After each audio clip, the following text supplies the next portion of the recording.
Hello guys, ঘরে থাকা কয়টা উপকরণ দিয়ে তোমাদেরকে আমি স্লাইম তৈরি করে দেখাবো। চলো স্লাইম তৈরি করে দেখা যাক। গাইস, ফার্স্টে একটা ভান্ডু নিয়ে নিলাম, তারপর যে কোনো একটা শ্যাম্পু দিলেই হবে। শীটের ভিতরে যে কোনো একটা শ্যাম্পু দিলেই হবে, যে কোনো শ্যাম্পু দিলেই হবে। আমার আবার এই শ্যাম্পুটা ছিল, এই জন্য আমি এই শ্যাম্পুটা দিলাম। একটুখানি দিলেই হবে। এখন আমি এটার ভিতর সাবানের ফেনা দিলাম। সাবানের ফেনা দিয়ে এখন আমি এটা ভিতরটা লাড়া দেব।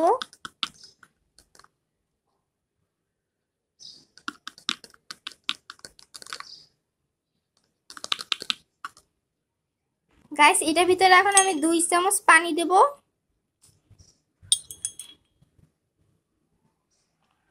পানি দেওয়ার পর এটা আমি এখন লাড়া দেব। গাইস, এখন আমি অ্যাক্টিভেটর দেব। যারা অ্যাক্টিভেটরটা বানাতে পারো না তারা আমার কমেন্ট বক্সে বলে দাও, তাহলে নেক্সট ভিডিওতে তোমাদেরকে অ্যাক্টিভেটর বানানো শেখাবো।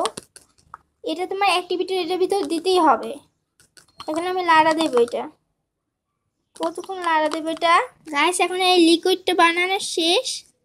এখন আমি একটা বাটিতে কিলে নেব। গাইস, এখন দেখবি তুমি জাদু। গাইস, এই বাটিতে এখন আমি লিকুইডটা দেব।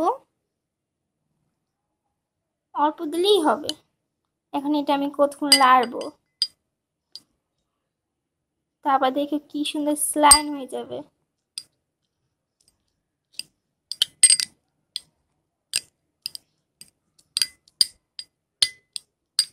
গাইস, কিছুক্ষণ লাড়ার পর দেখে স্লাইমটা তৈরি হবে।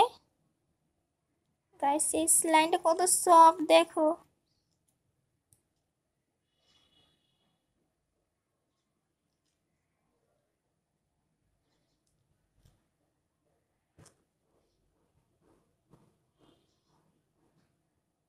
দেখো গাইস, কত সফট এই স্লাইমটা। গাইস, এটার ভিতরে অ্যাক্টিভেটর দিছি দেখে এই স্লাইমটা এত সুন্দর হয়েছে। আর এই লিকুইডটা দেখছো কত জাদু। এখানে কেলে দেবে আর লিকুইডটা মিক্স করলেই হয়ে যাবে স্লাইমটা। Tata guys. আর গাইস, ভিডিওটা প্লিজ লাইক সাবস্ক্রাইব করো।